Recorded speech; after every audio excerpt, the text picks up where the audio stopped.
Go, round one. Climbing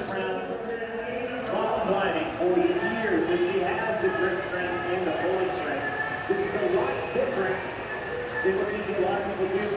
Last lap, round one. She's just had a great comeback season so far. Quietly sitting in the top 10.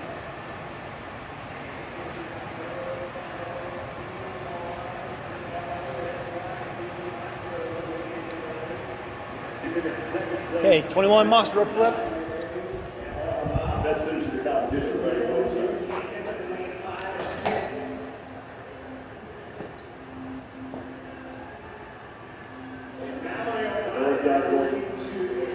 Back to the pegboard. Tia Toomey in the middle of the screen in the red shorts, continuing to lead now through 100 total repetitions. She is in her 6th round. And Tia Toomey, man, get ahead of Danielle Brandon. She will break the record and set the new record for career event days at 30. Trying to tie with that phrase right now. I remember when we were talking about event days between Sam Briggs and Josh Francis. That was at 11 or 12. That was Tia Toomey wanted to take for arms big. That is a technique you would use where it would be a pure take for. Keeping the arms at 90. You're more powerful when you have your hands closer to your body. And Tia has just such incredible upper body pulling strength when it comes to the take for. Now Brian Curley says in 10th place overall. She is in round number 6. She does have the event win after her round one on Wednesday here inside the Coliseum, where she beat Tia Toomey in event number 4. Tia Toomey continues to lead with 123 total repetitions. Last lap, round two. Now is in 8th place in the heat. They said this is probably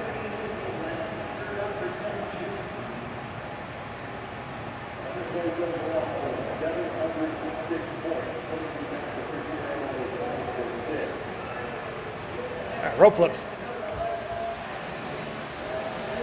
a little more than 4 minutes to go before we get to the 11-minute time gap, and it is Tia Toomey who is all by herself in front, much like Danielle Brandon was in heat number 1. Brandon, her score has been updated at 226 reps that she completed.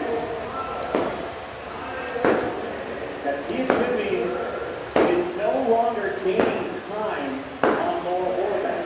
She's still ahead. She hasn't lost any, but she hasn't been gaining as much ground as she had, taking a little bit more of a break between the lines, where Laura Horvath's pace is pretty steady the whole way through. 4, 3, 2, Laura Horvath right now is second in the heat. She's trying to hold off Kristen Volta. Volta's is improving overall. Right now, Volta is in 7th. Now, on the right side of the screen, watch Laura Horvath climb the pegboard. Much different than anybody else does.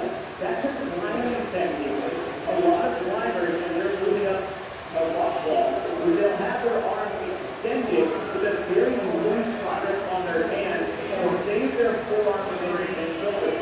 That is her climbing background coming into play here at the pegboard event. last round. So Horvath and Toomey are in round 9. Toomey's now advanced to round number 10. Last lap, round 3. We pick up 10 points and now a go rep. Well, here we have it on the pegboard. You have to establish a bottom position below that red line for it to count, and I'm just not sure. I think Sierra at the Rope flips. top, so she might have just not got as high as she should have and just came down to take a break. And that'll be the second no rep Haley has gotten on a pegboard at the very bottom. Kristen Volta has pulled with one spot in this heat of Haley Adams. As Tia Toomey is in round 11. We have a little more than a minute to go. 226. That is the score to beat. I said Tia was slowing down a little bit and Horvath was catching up. She heard you say that because she's spent quite a bit since that moment. Haley Adams is running with some trouble here. 5. No shot so far for Tia Toomey, who is 3 feet closer to a record-setting 40th career event win.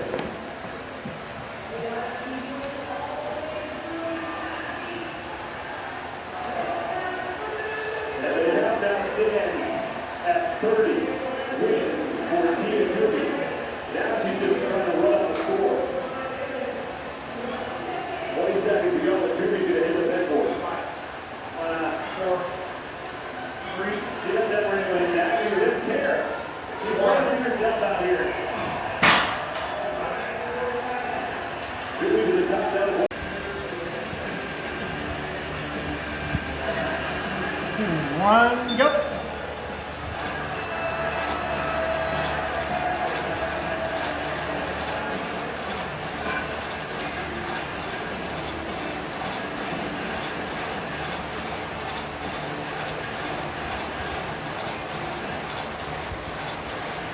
Third day of competition for the individuals continues here in the 2021 Notable Proctor team. Thank you so much for being here with us, everybody. We really appreciate you tuning in wherever you are. Sean Williams for 6 seconds, and it's Mike Arsenal now down on the competition floor.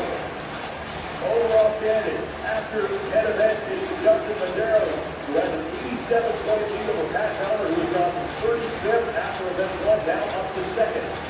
Brent Mikowski and Alex Padilla finished 3rd and 4th, and Saxon Magic, who gets in 5th place. Jeff Adler in 20th was the last man inside the complex. Holzberger in 19th place gave up a huge clutch performance in event 10 to get himself inside of the top 20. For more on the overall standings, down to Mike Arsenal. Thank you, Sean. Take a look at the international waiver on the leaderboard. 8 of the top 10 men are from outside the United States, so we have to change the event description. We're not lifting 70 and 50-pound dumbbells. That would be 32 and 23 kilogram dumbbells. And I'd be remiss if I didn't mention that one of the little members of the broadcast team who's Canadian, got squats 2, 3, 4, teamed up by Canadian athletes. I was going to say a few bars go Canada. The controller would probably cut my mic, but I will say Canadian athletes will try to beat you on the competition floor and be the first to say, sorry, Dave, or be the Beauty, eh? Oh, God, that was tremendous. Nice job, Mike. That's good. That's good. What's the metric conversion for one pegboard again? I'm curious. So, pegboard, AMRAP, 11 minutes. It's all coming down to that nice big plexiglass pegboard you see in the background. Single arm dumbbell overhead squats, no issue whatsoever for these athletes at 70 pounds. But the heavy double unders, you can lose time here. Not necessarily get you too tired, but you mess up. That's about 5 to 7 seconds per set if you screw up. So there's not a lot of room for error in an 11-minute time count. 2 to 10 athletes. We have 20 men on the competition floor. Here on out. This is Cole Baker. He's in lane 10. Captain Clutch did it again in event number 10 to get himself inside that cut line as he rides the rest of the competition. What a performance by Cole Sager, but it matters. So let's see if you can build on it coming into an event that, pegboards is something he needs to be pretty proficient at.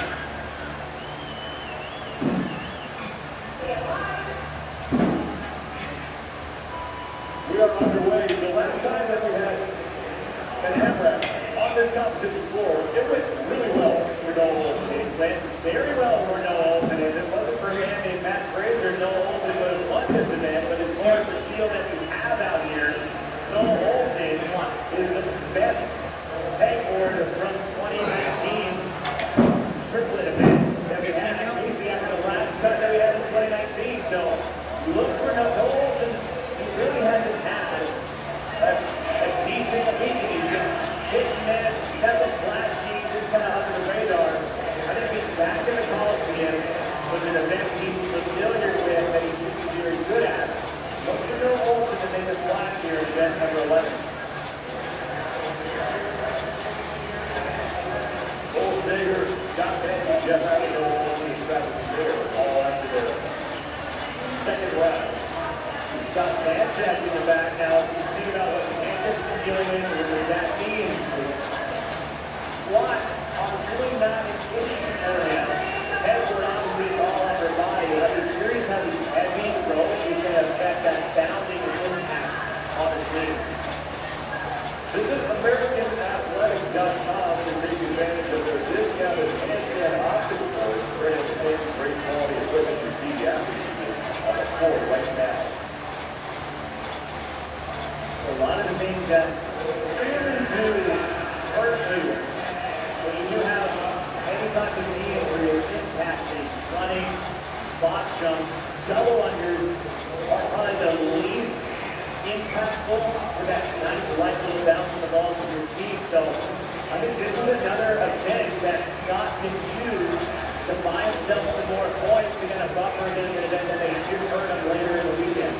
Still got the right argument.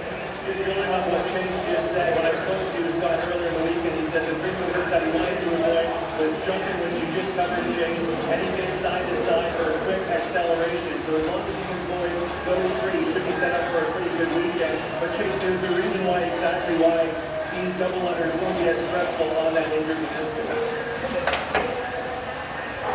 So for this, is if you think about a jumping movement, it's not really what a double under is, even though it's in the name, right? Jump rope.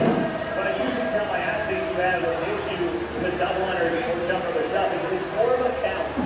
It's a spring off the calf muscles. You're not really utilizing the full explosiveness of the leg, which does involve extension of the knee, which is usually what hurts an athlete with a knee injury. So the light bounce on the calf muscles should take away some of the impact that it usually sustain on knee, say like we go for a box jump. Cole Sager is in round 4. He is your leader. Comes out his best finish of the competition. That 40 result in events number 10.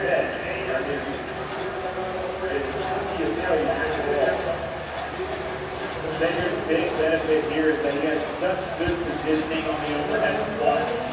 His upper, obviously if you just look at him, his upper body pulling strength is on par with the best athletes in the sport. And the consistency that he has on the double unders is what's going to save him some time to get more reps. And that's the idea on the double unders. Don't try to go fast. You're not going to separate yourself from the rest of the athletes in 15 double unders, but you can't screw it up by missing. So what you usually see in high volume double unders is trying to use that curvature by going faster. But really the speed is by going unbroken, not necessarily having a fast stroke where you can potentially put yourself in a position to miss. Cole Sager all by himself in first place. Jeff Adler and Scott Manchik are set in third. Adler's going to advance down the fourth. They're just easy to fill. Cole Sager is on the bottom. The judge will move that just easy forward. As you can see, this is about a 50 level. He was in about 5 last year. He was, but there was only 5 last year, right? So he got last, but that's him. He still had to get into the top 5. But what I loved about Adler this morning was his efforts on the long endurance run, which he should have been and has not been good at in the past. So it shows that Adler has worked on a weakness and has gotten better at it. I know it's not looking like it on the leaderboard at the moment, but I'm very impressed with Adler's performance this morning in that 5K run event. Noah Olsen comes into this event in 13th place overall. His best finish this competition was a 6th back on Wednesday night. In event 4, he had his best career finish in 2019 on over. And a lot Dumbbell snatches. is they usually get super wide with their stance, right? And they 2 stick rotate while they squat. Go.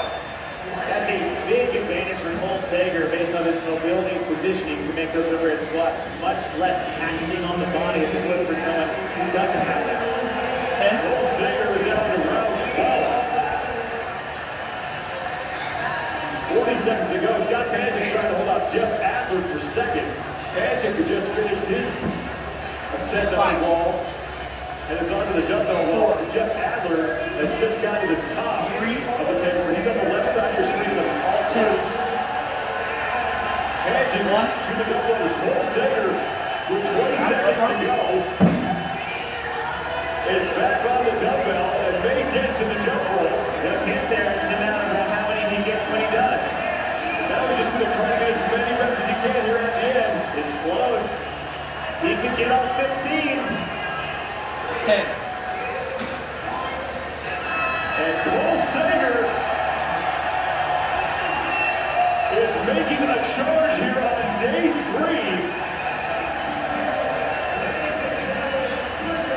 Unofficially, 276 reps. 2. That's Scott Gymnastics family right there. Saluting him. As Scott Hansen will take second 12 heat at 253 unofficially.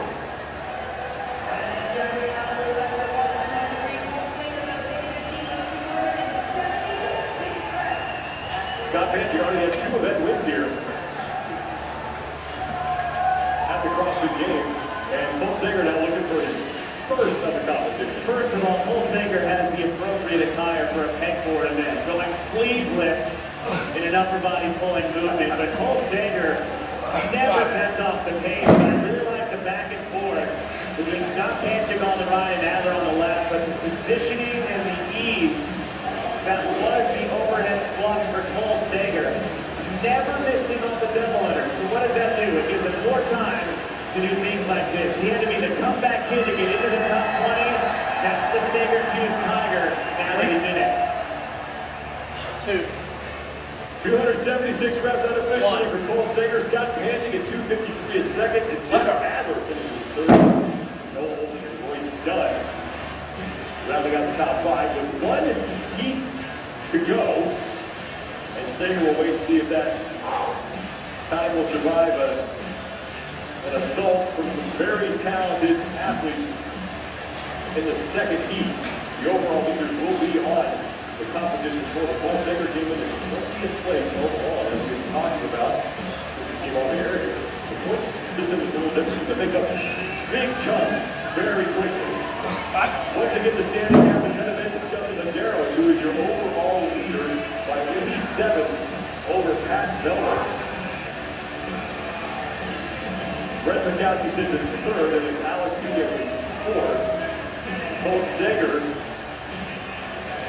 19th place, according to these standings, with 5.1. Jeff Hadley, 5.2. Travis Mayer, 11th, trying to get himself in 3. The top 10. 2. AMRAP is back. AMRAP is back, but in a smaller way than we've seen before. It's just 11 minutes. As we said before, this is a pegboard dominant event. Strength, stamina, and skill for that gymnastics movement. Then you add the weightlifting component and a heavy double under. All these athletes are used to this, but again, it's about staying consistent, staying unbroken, to allow yourself more time to get those rounds in. But it's all going to come down to the proficiency on the pegboard. Justin Medeiros will be in lane 5. He is your overall leader, and it's going to be 3 Canadians trying to track him down, led by Pat Miller, who at one point sat in 35th place overall and is now in 2nd. Alex Villa comes in 4th place. Exactly, secretly, sneakily, coming in from the 4th place, the 3rd Canadian, outside Brett Fikowski and Patrick Downer, sitting at 4th overall, has just been quietly making a name for himself over the last 10 events. Brett Fikowski, tough blow to his positioning after the last event, which should have been a strength for him. So we'll have to see how that injury is going to affect Fikowski on this 3. 2. 1. Medeiros, your overall leader. Justin Medeiros is moving Got it, right arm, 6 reps. On the pegboard, and what you have to do is you got to understand is that you can't just pull the peg straight out. You have to do a slight lift and then remove the peg. That is Alex Villa, who currently sits in 4th place. And back in 2016, when Matt Fraser basically went wire to wire, only one other man sat atop the overall standings. It was Alex Villa. Now it's right at the very beginning of the competition as we're doing that branch trail movement and a deadlift, but he did wear that jersey for quite a while. Patrick Downer, who's been talked about as the heir apparent to Matt Fraser over the last few years, but in 19 and 20, he just hasn't had an opportunity to showcase that. In fact, the last time he had pegboards and Pat Downer, he got a 9th place finish with a full field of athletes. So Downer is one of the better pegboard climbers in this field. Downer has been on the podium Right arm, 3 free times snatches. in his career. He was dealing with a groin injury in 2020 during stage 1